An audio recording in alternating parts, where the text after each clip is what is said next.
We're back and we're following new developments in the crypto world today as a U.S. federal court paves the way for the first ever Bitcoin ETF.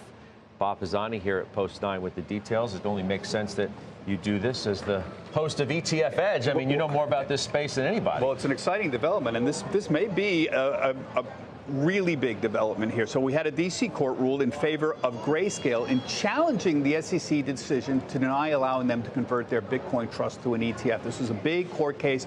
The D.C. court agreed with Grayscale, and they said the Bitcoin exchange traded product is materially similar to the Bitcoin futures exchange products that the SEC had already approved.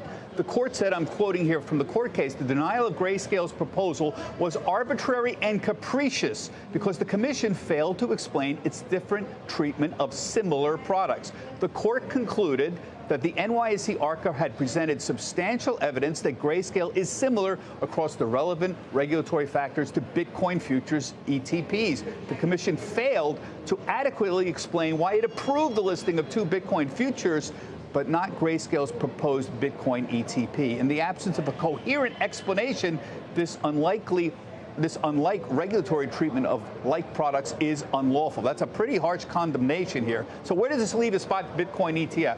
Well, it certainly puts pressure on the SEC. Now, recall that ARC's application for a spot Bitcoin ETF was published in the Federal Register on May 15th. Now, they've got a maximum time of 240 days, the SEC, to approve or deny the application. That would put maximum time January 10, 2024. There's other applications in from BlackRock, Van Eck, Invesco, and others. So what's next? It doesn't necessarily mean we will get approval of a spot Bitcoin ETF soon. The SEC could appeal. That's potential. And there are potential other issues around custody, for example. My sense is I've read this pretty carefully. I'm sure you have. It's pretty harsh.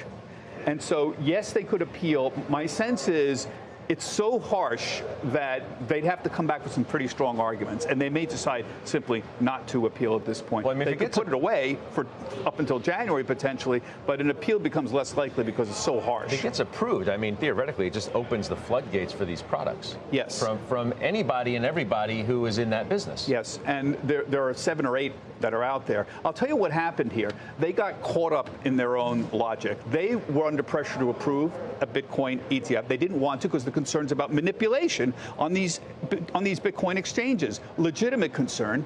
So they said, okay, we're not doing that, but we're going to approve a Bitcoin futures ETF. And the court saw through that. The court said, these are like products. You approve one, it didn't approve the other. You can't hide behind the idea that this is a regulated product because it's a futures product. The court saw through that, and that was the logic trap. The tragedy is it doesn't make these concerns about manipulation on the exchanges go away. Those issues are still there. The court just said, you're precluded. You already approved the futures one. Let's get Josh. What's your take here? I know you have one because you've talked about this in the past.